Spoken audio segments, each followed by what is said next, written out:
Bonjour et bienvenue pour cette vidéo qui n'était pas du tout prévue à la base, mais où j'avais besoin de revenir sur 4 films.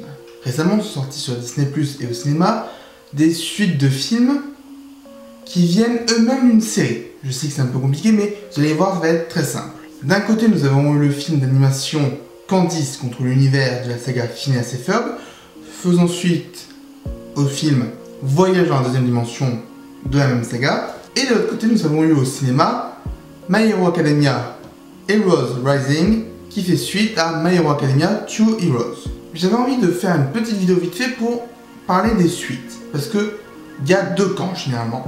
Il y a le camp de les suites peuvent que s'améliorer, et plus on fait de suites, moins il y a de qualité. Personnellement, je suis plus dans le premier cas. Il y a beaucoup de suites où je peux trouver de bonne qualité, même si à trop user la corde, évidemment la qualité va baisser. Mais je serai plus du coup dans le premier cas.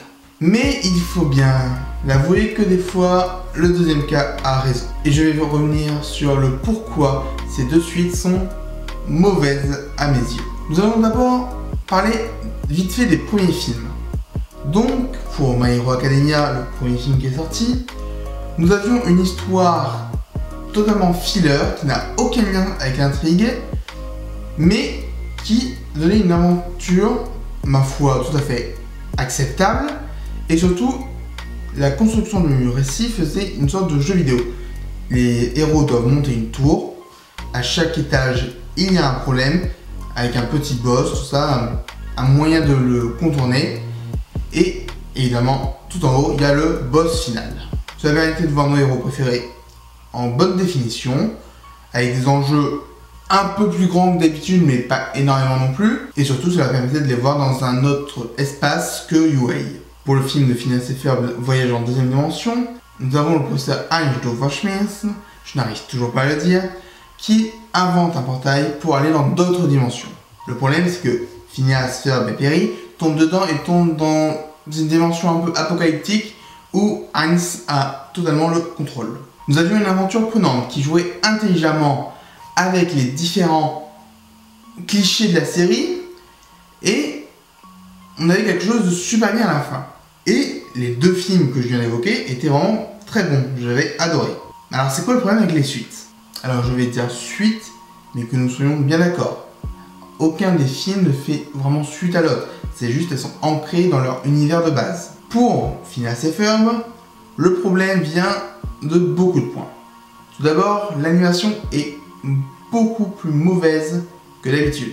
Là où Voyage dans la deuxième dimension avait réussi à faire quelque chose de magnifique, il y a eu plusieurs moments dans le film sur Disney+ où je me suis dit « Ah, c'est moche ».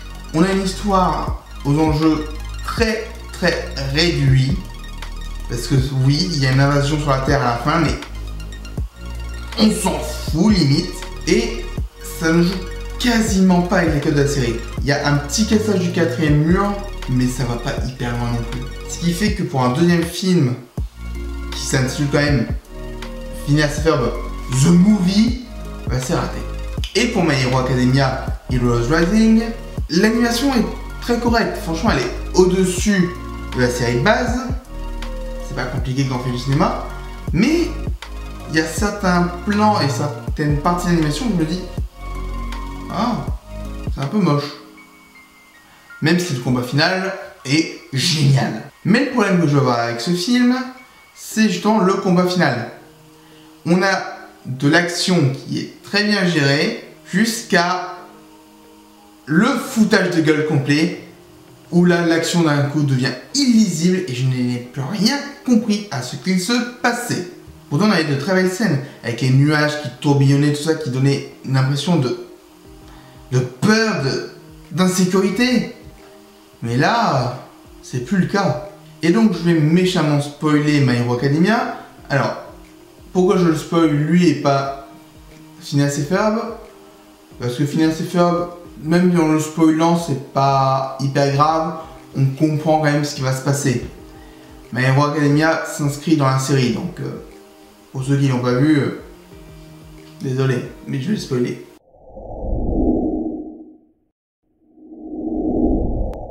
Deku donne ses pouvoirs du One for All Bakugo. C'était un foutage de gueule.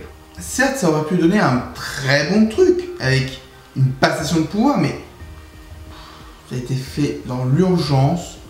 Et surtout à la fin, oh tiens, il ne se souvient plus qu'il a le one for all, et surtout, il découle à récupérer dans le film.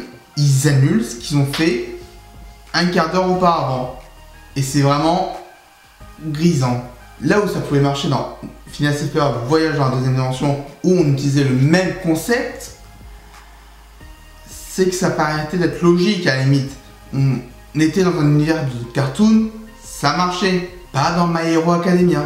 Et le problème, c'est que dans My Hero Academia, je trouve aussi que les enjeux ont été réduits.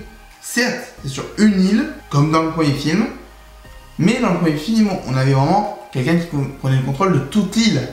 Là, il veut juste un gamin.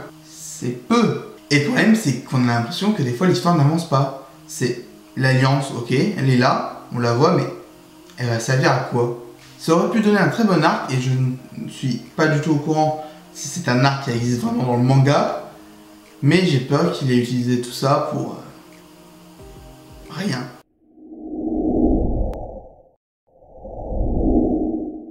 Et là où c'est rageant plus sur My Hero Academia que sur Phineas et Ferb, c'est que My Hero Academia, comme je l'ai dit, ça s'inscrit dans l'œuvre.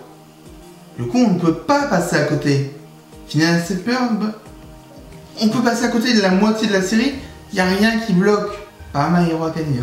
Et du coup, je suis vraiment déçu d'avoir vu ces deux suites parce qu'elles avaient un potentiel énorme. D'un côté, on a un univers de cartoon où tout est possible.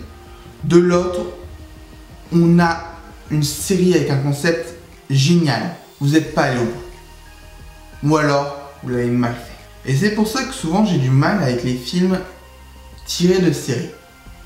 Parce que soit il faut prendre en compte tout ce qu'il y a eu avant, soit il ne faut pas prendre en compte tout ce qu'il y a eu avant. Et dans les deux cas, les gens peuvent être frustrés. Et parmi les 4 films que j'ai évoqués, pour moi le meilleur reste Phineas et Ferb Voyage dans la deuxième dimension, parce que l'univers le permet.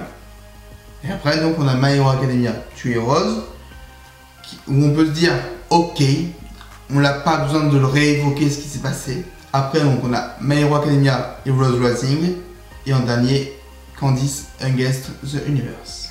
Donc franchement, c'est bien de faire des films sur les séries.